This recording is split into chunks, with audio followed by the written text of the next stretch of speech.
In today's episode of the Power of After Show, I'm joined by former Navy SEAL Marty Strong for a powerful conversation on what it really means to stay calm under fire, not just in combat, but through life's biggest transitions. From moving out of the military into civilian life to navigating multiple career shifts, Marty shares the mindset that carries through all of it. The willingness to become an apprentice again and again. I can't wait to hear. So, because real strength isn't just about what you've mastered, it's all about staying teachable, adaptable, and grounded as you step into what's next. So if you are in a season of change, like many of us are consistently at halftime, mid-career, this conversation will challenge and equip you to move forward with clarity and confidence. So stay tuned.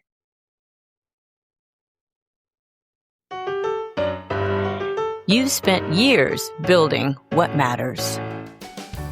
Now, with Power of After courses and elite mentorship, it's time to move forward with intention and impact.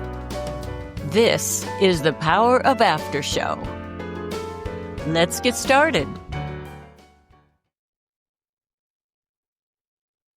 Well, I'm thrilled to have Marty here. I feel very honored to have you here interviewing because of your past experience as well and what you've given to our country.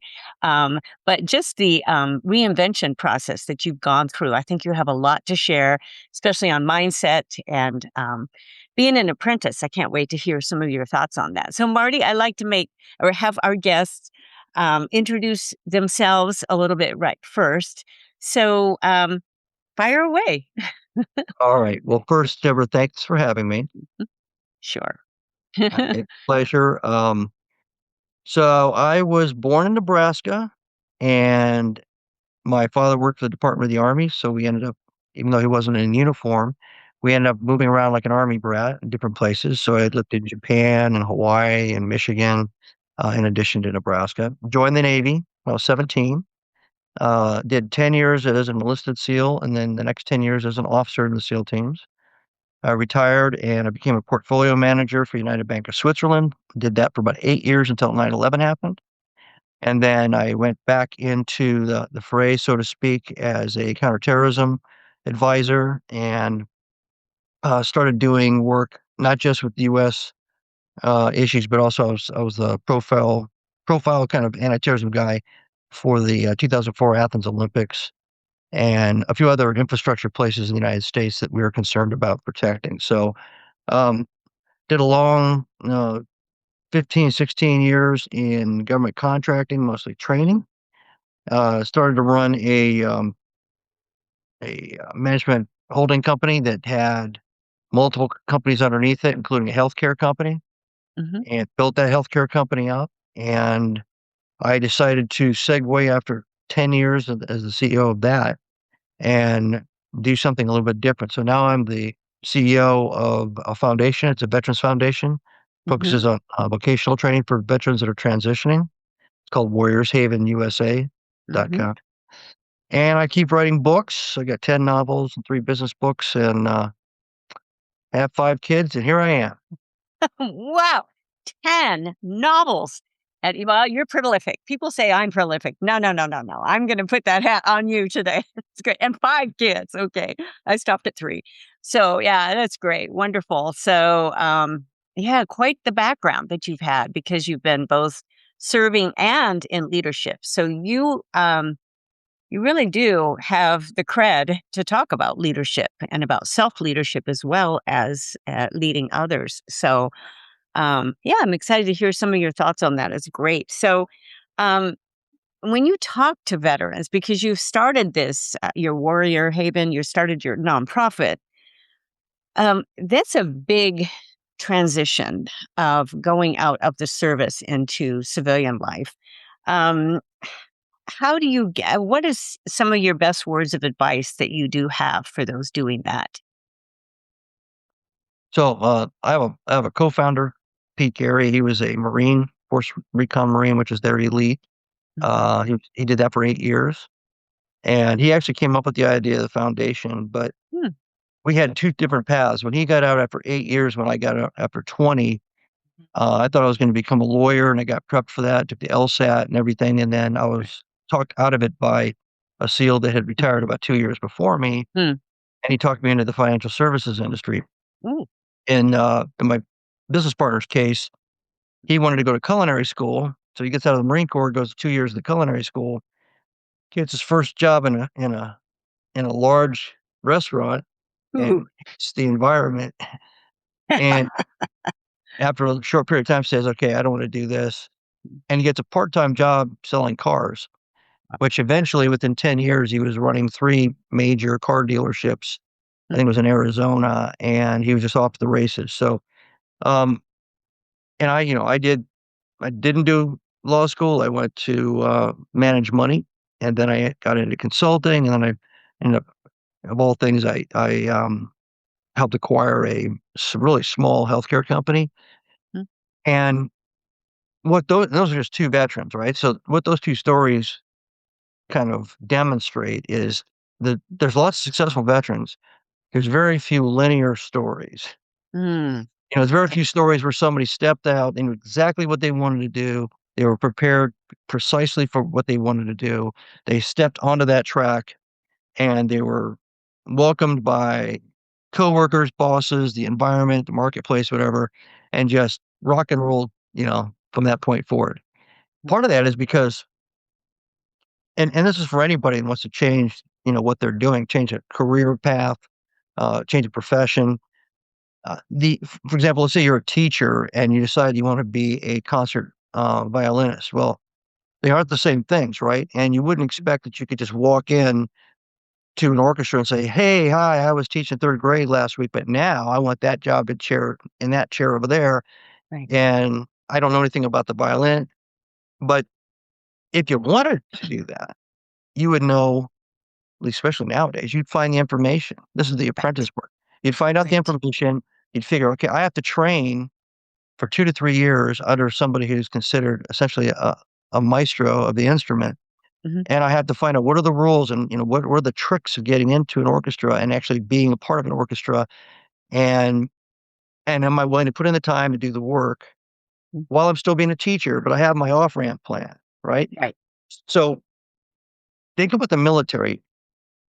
It's the same situation. If you've been in the military for 4 years or 8 years, and you start thinking, what am I going to do next? You have to have that same kind of strategic planning, point of view. You still have to learn whatever it is I want to do. It's going to require all these little micro steps and all this Mhm. information, and you're going to start off at the bottom. Right. Unless you're going to go from fighter pilot to airline pilot, you're Yeah. pretty much starting off at the bottom. Mhm. And that is consistent with 99% of everybody that transitions out of the military, and Mhm. probably anybody that transitions truly to a completely different track in Mhm. life. Wow. I love the fact that you took a violinist as an example as well. Because I come from the background of being a professional musician. It's you don't walk into anywhere. And I was my sister's free accompanist. She was a professional violinist, and I know the process. So you have to there's years with that. And in many areas, you don't have to have that many years. But I mean, even taking the LSAT and getting through that, we have a son who is an attorney, but he was ready at that point and then was on that track, but it still took some years, even after, his main degrees and, going on for that. There's a process. And then you usually have a process when you start working in those fields. So it's all of that. And it's like if we're going to change, especially at the halftime, mid career, you think, oh, I want to do something else. You're expecting sometimes magic, like, "Well, I've got all this experience, oh, I've got," and you should, build on your experience, I say, but I love that mindset of that apprenticeship, how important that is. Yeah. Any more comment on that? Well, so I've given lots and lots and lots of presentations to veterans, Mm. and the I guess the scared straight version of my presentation I had one called "Thank You for Your Service" that I gave the SEALs that were transitioning out, and then the next slide says "So what?" and the third slide says "Now what?" Yeah. And Wow.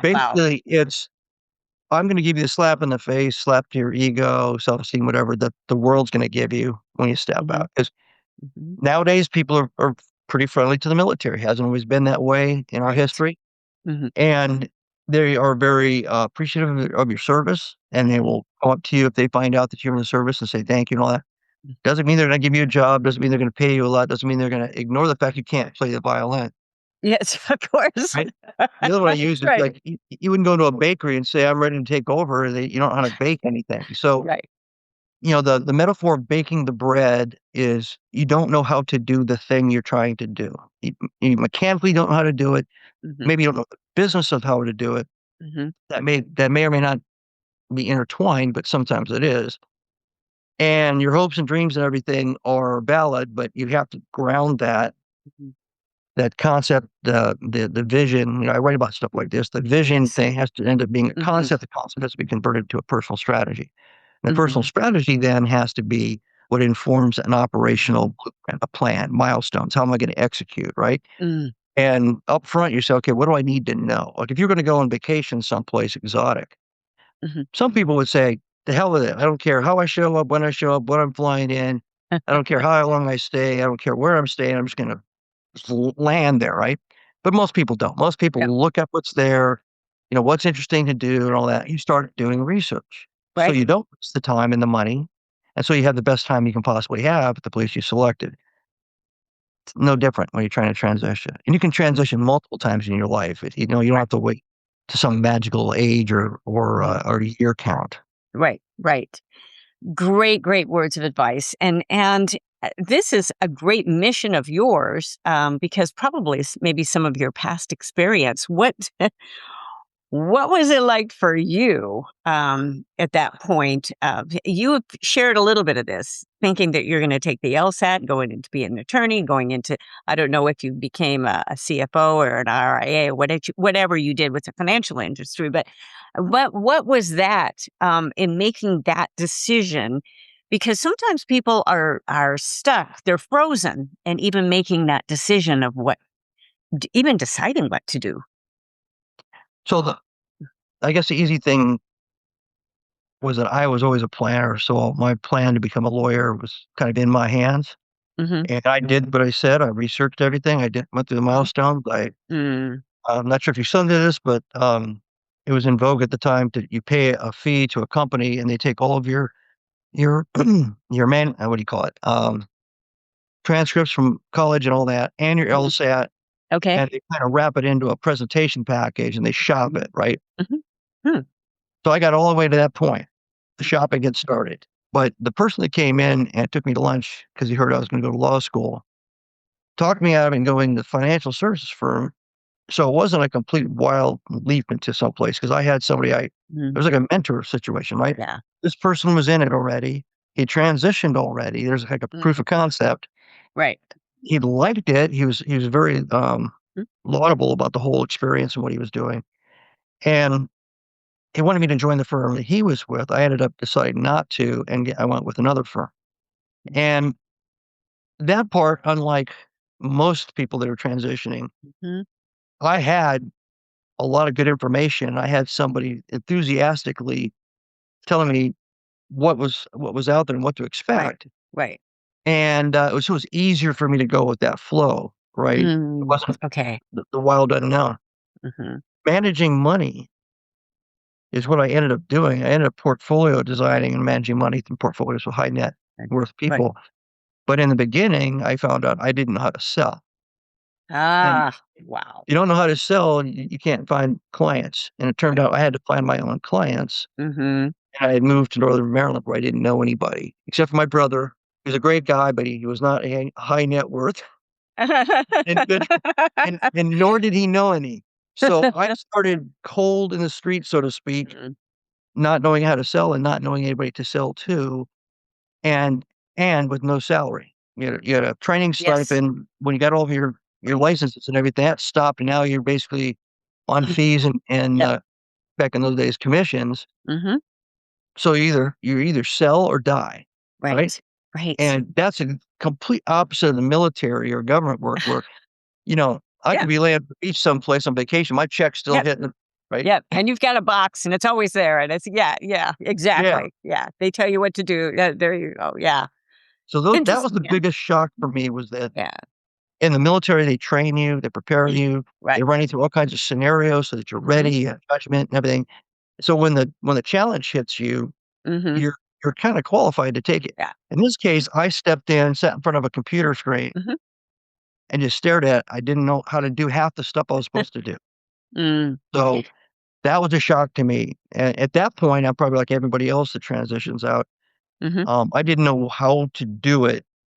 And so I started trying to find anybody I knew, Yes. including my current uh, co-founder, Pete, and I were friends for 30 years. But back then, he was running car dealers, right? Hmm. Car Right. dealerships. Got to So sell. I called him up and said, "Hey, guess what? I have to sell. I don't know anything about selling. It doesn't. My MBA, my undergrad in business, no selling." Yeah.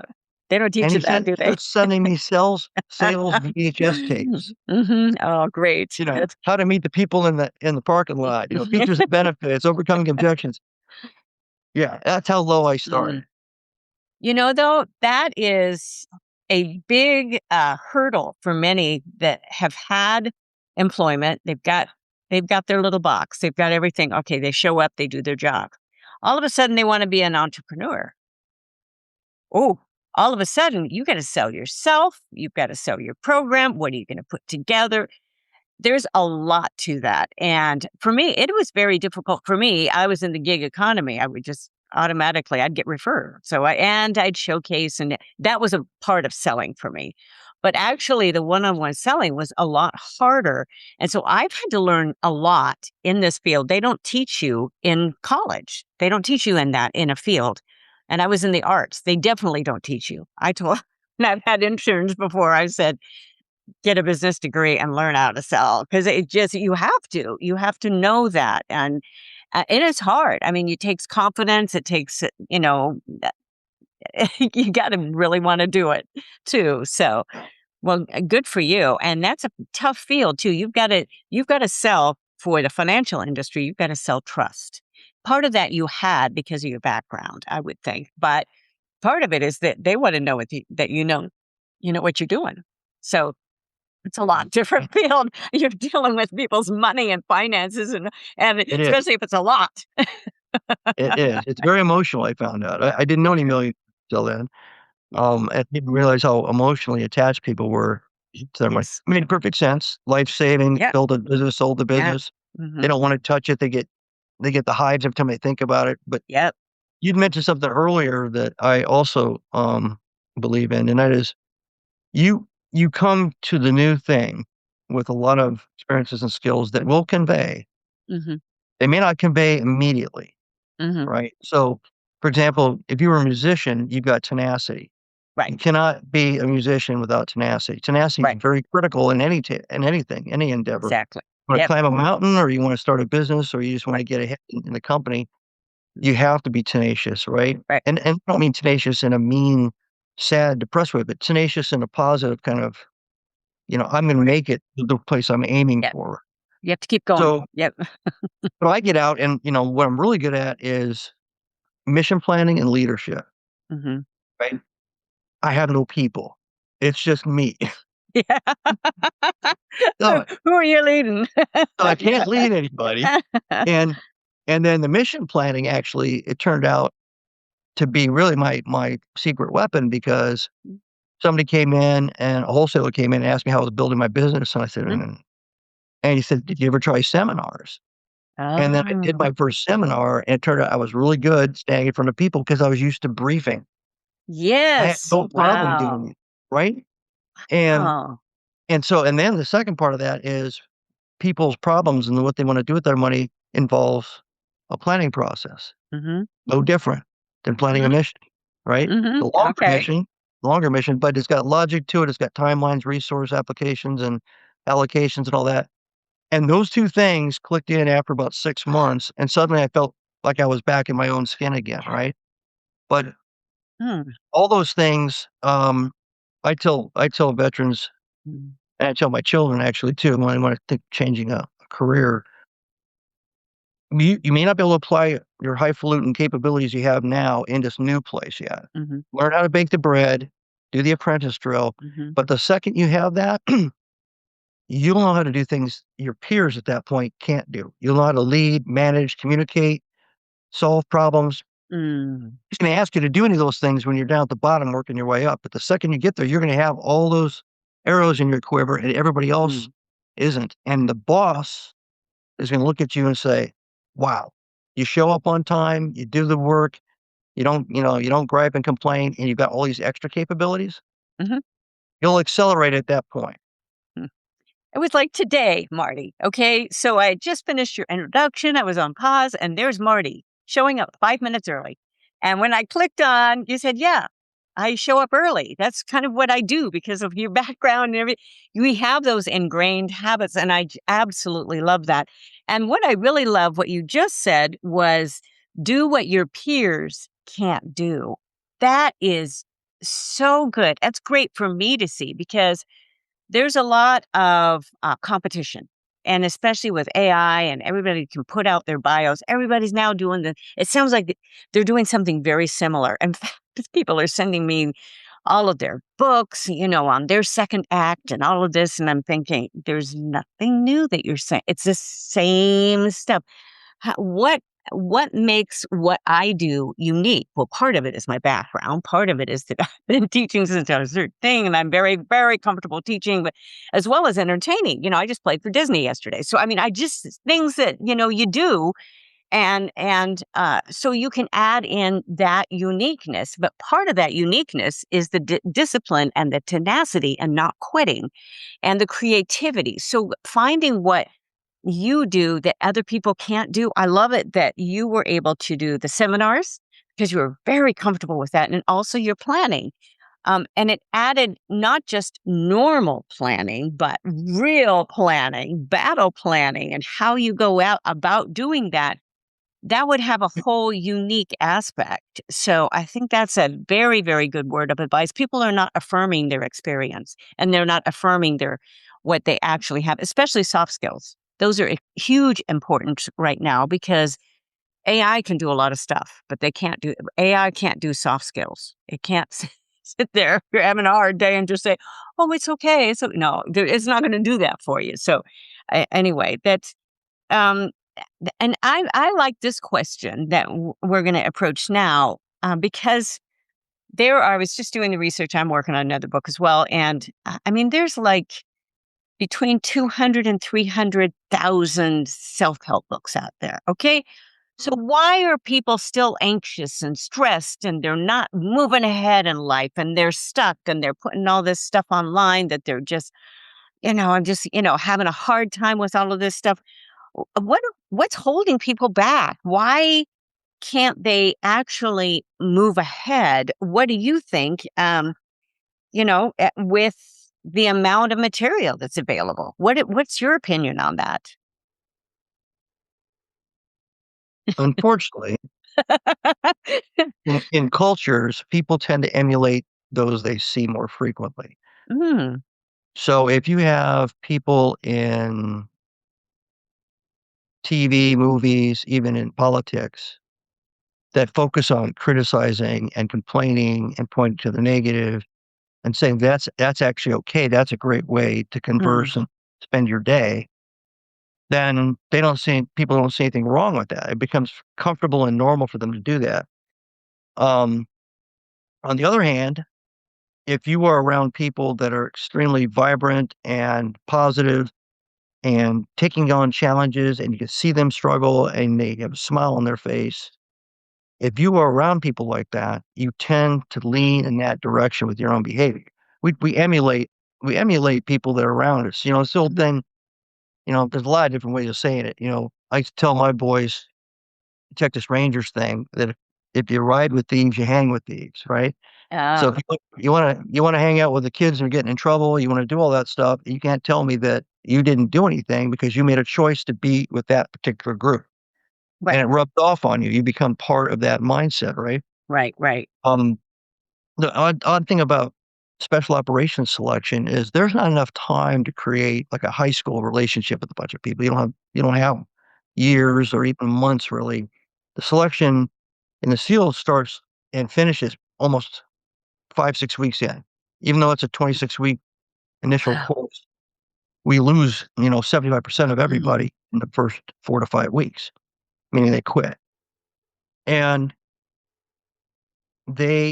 some of them may have stayed and not quit if they had more time to process everything. But the whole point of it is to try to find people that'll fit in with the culture that's downstream, which is the SEAL community.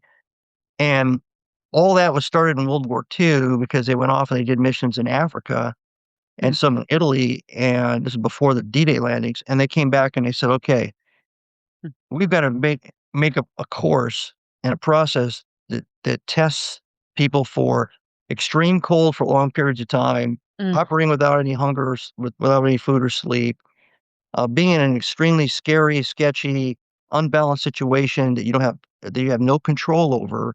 They came back with these 5 or 6 things, and then they created a course, kind of what the heck would you call it? Um, well, it's like a challenge of 5 days long, mhm, and it's pretty much run the same day today as it was when it was first constructed, like 1943. And the, um, the the end state of all that is that you get at the end of that, the people that are gonna fit in with the mm. positivity of the group they're about to join. Wow. Okay. So, you can do that personally. You can find people like that. You can join Mhm, groups that are very positive and very mhm, forward looking and very focused. mhm, You can recognize that whole point of, do I hang with these people when I see what their whole shtick is? mhm. And I like them and everything, but they're gonna drag me down. And Ah, I don't yeah. I don't currently think this way, but I'm starting to think like them. So you have to Yes. kind of extract yourself from that. Always seek the brighter light, always seek the people Mhm. to try hard things and laugh when Mhm. things are down, have a great sense of Right. humor, Mhm, and you will start to emulate those people, and you'll start to mhm, pick out people that are icons and people that you can emulate. That's like a basic rule, I think, of humanity. mm. Wow. That is such a great, really, really great point because, who you're around, such an influence, because there are people that are just energy suckers. They're just going to, and you don't always know that to begin with. But after hanging around, I mean, if it took 5-day challenge, you're going to know at the end of 5 days Yeah. if it's that tough, you're going to know the people that are going to end up surviving through that. That's, very, very interesting. Good. That'll be an interesting. I'm going to look up to see. I'm sure there's a lot online and even that sort of process, but it'll make me thankful that I've never had to go through that process. I'm sure if I ever read about that, so we'll feel like okay, I don't have it bad at all. So that's great. So you've written a lot of books, and the novels. That's pretty amazing. Of 10 novels, but your last motivational book, "Be Different," it focuses also on creativity, which kind of sparked Mhm. my interest, and the courage to try, because there's a lot of people that they've talked about. If I had a nickel for everybody that said, "Oh, I wanted to start piano lessons," or if, I wish I'd never quit, when I was, going through, I probably wouldn't have to work at all. I mean, I don't really have to work right now anyway. I just love my work. I would keep working until my boys put me in a home.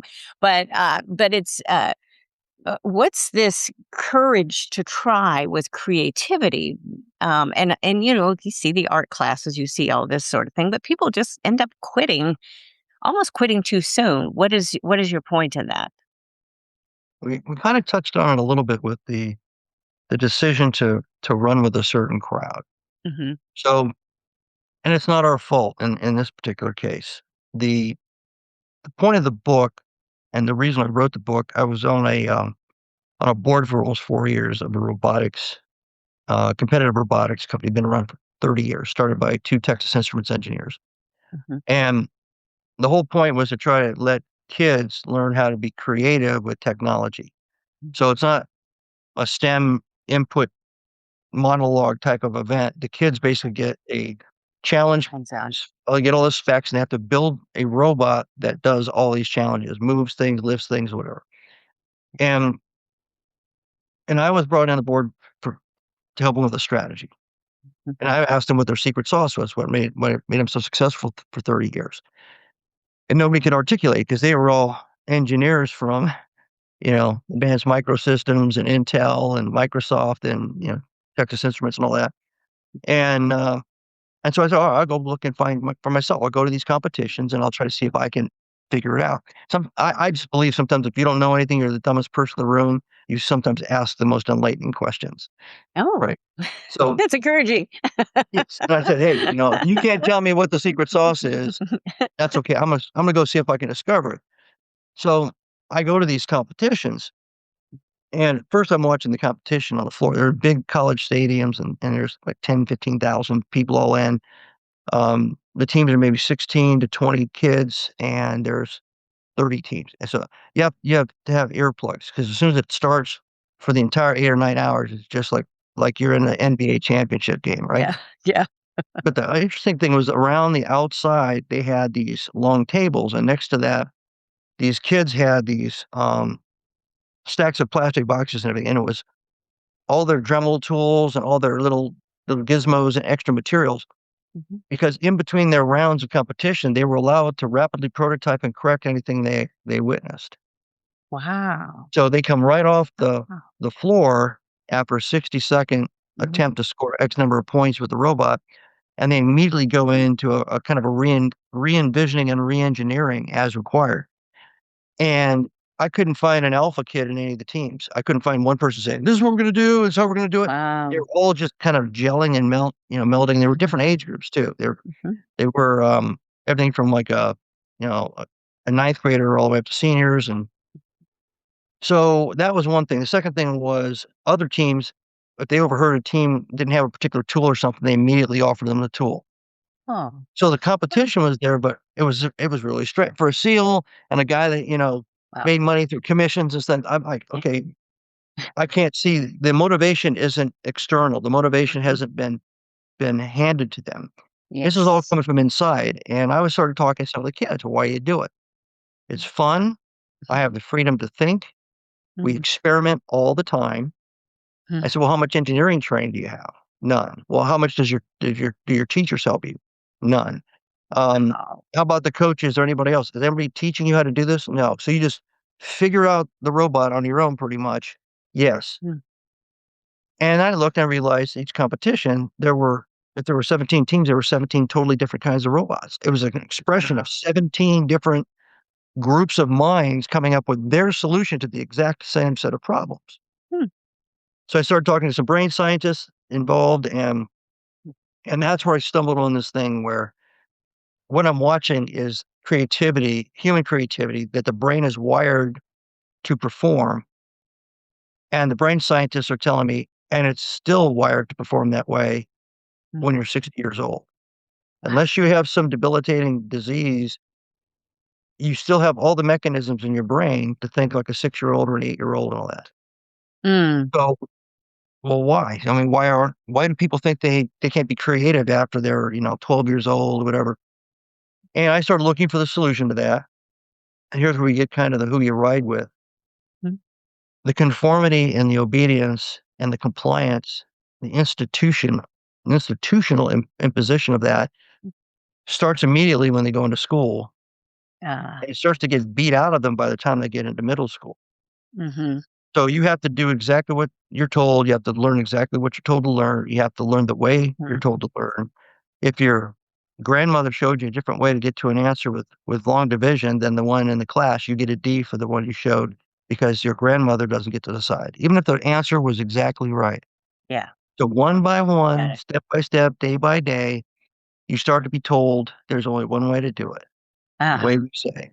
And I mean institutions, it could be all kinds of different institutions. It could be the family as institution. The other thing that happens is the peers start to tell you what you can't be. Mhm. So if you want to be a rock star, you want to be an author, you want to be whatever, an archaeologist, Mhm. Mhm. That's stupid. Your parents are telling, your uncle's telling you that, your best friend's telling you that, kids in school telling you that. So what do? Pretty soon you stop uttering the words, "I really Yes. want to be a," because those aren't acceptable. You don't get rewarded for any of that asymmetrical, Mhm. you know, I guess, dreaming and thinking. Right. You only get Wow. rewarded for the straight line approach. And by the time you get into, your first job, and college is pretty much just a history lesson of everything in every category, right? It's the history of engineering, it's the history of medicine. Right. You Right. walk in there and they tell you where to sit, where to eat, what to wear, where to park, what the hours are. So you're in another conformity box. Mhm. And if you do really well at conforming, you gain tenure. And if you do really, really well at gaining tenure, you get promoted. And one day you're in charge of that culture. Mm. And then somebody says, be innovative. And you don't even know how to do it anymore. It's been, Mm-mm. No. years and years and years. So Yeah. the book was written based on that premise Mm. and basically to try to tell people it's you have to have courage to break rules. You have to have courage to step out of the lane. You have to have courage to say, I get that we have only one way to think about this and the company's decided this is the only way to do it. Like, but I want to throw something out there that I think Mhm. hits. You have the Yeah. courage to say that, even though you know it might get rejected. Yes. The other thing in the book is if you really feel like you've got this pent up creativity, this ability, and you're being rejected, find another place to play. Mm. Another company, another industry, open up your own business or something, because it is a compelling component of human biology. Mm. Wow. I really like that because I do know how important it is to, not just have one way to do things. And, and that's what schools do. That's what our education system has done. I mean, they took out, when our boys were young, they took out phonics. It's like, why would you take out phonics? And I ended up doing a lot of that of a homeschool with them for a couple of years because I wanted them to know their phonics. And I tell you what, they're a lot better than a lot of other kids that went to schools because of that. Because you just have to realize that all of a sudden you're going to take away the stuff that we were raised on that worked and that we're able to write and think and, all of those things.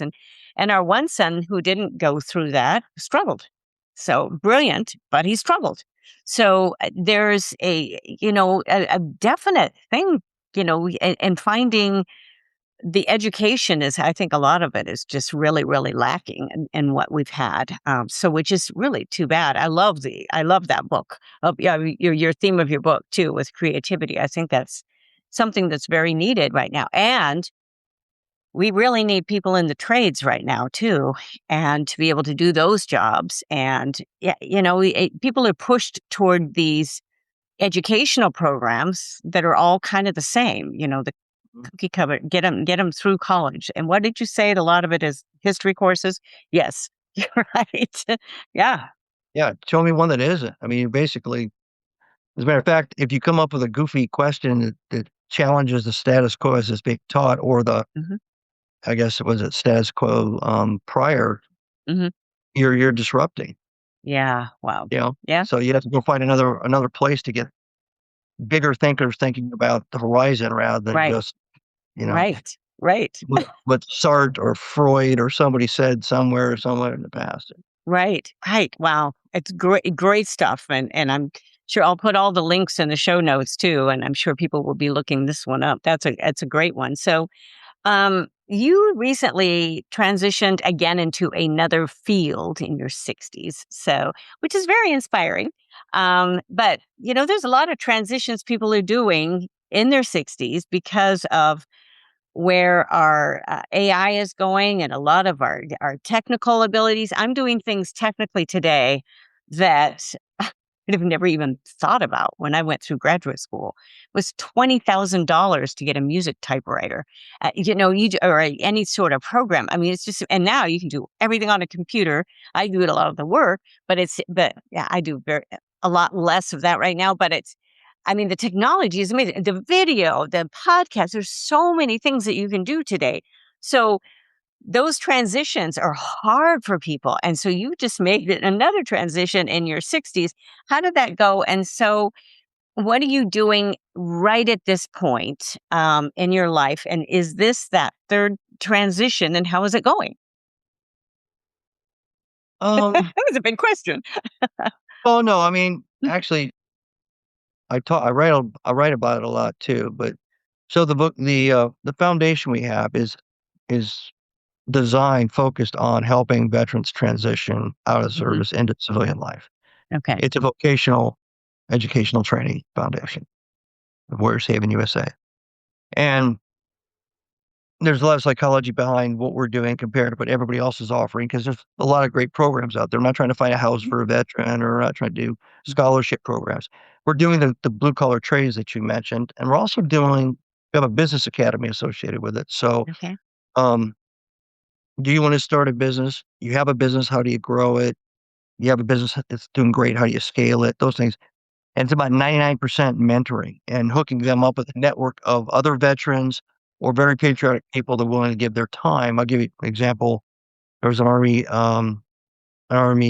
think he was a young officer, gets out, goes to college, gets his PhD, creates this software program to manage communications between unmanned aerial aircraft and some kind of a command center.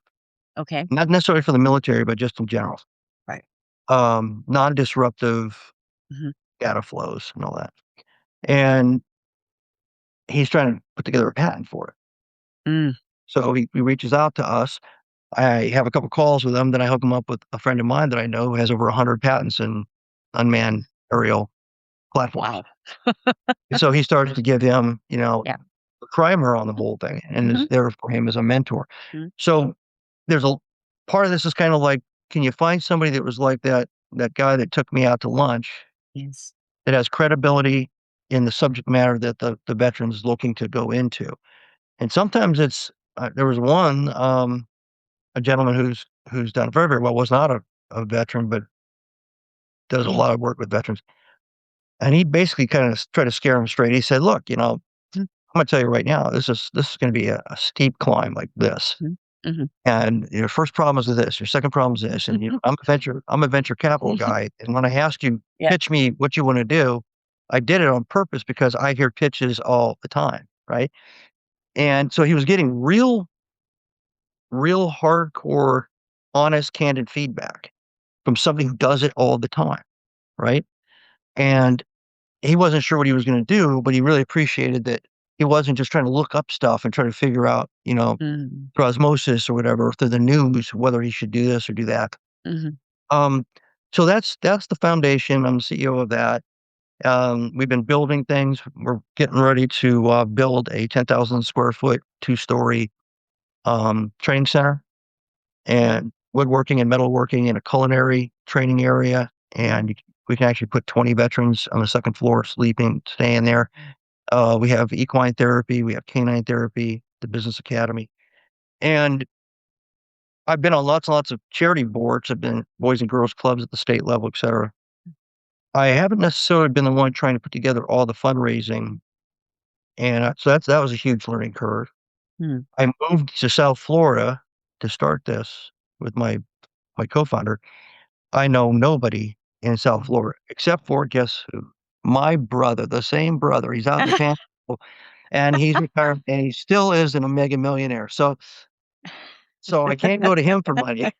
Oh, that's funny. That is funny. So Um, so I've been, and my co-founder has been here for a long time. So he's been running, trying to introduce me to all these movers and shakers and mhm. people, and of course, all these famous people have been moving in here the last six, Yes. 7 months. Mark Right. Wahlberg moved in. Right. Pretty close to where I'm sitting right now, Mhm. Stallone. So these guys are all Mhm. coming in. They have a very strong veteran kind of Yeah. feel, and Mhm. so we know people who know them. Mm. So again, I've never done anything quite like that, Mm. and I've never, I'm not a big mechanical guy, but I've Mhm. probably spent at least 800 hours on every kind of freaking saw, router you could think of, Wow. because we built a 1,200 square foot Mm. wood and metal shop to Mm. get started, and we built a 1,200 square foot, production studio. Wow. Wow. and a podcasting company that goes along with that. So, um, Mm, I'm I've pretty much been the dumbest guy in the room again for about the last 10, 11 mm, months. I'm starting to get my feet under me in a couple of lanes, but, mm. That's great. the challenge is also positive. Mhm. I'm not starving, hoping I'm not gonna, lose my house like I was when I first started in Yeah, financial services. yeah. So I got a little bit of reprieve, from a financial stress point of view, but, Mhm. you gotta put your ego aside and like I preach, I had to Mhm. become an apprentice, Yeah, which end of the laser cutter should I be using? I don't know how to yeah. do this.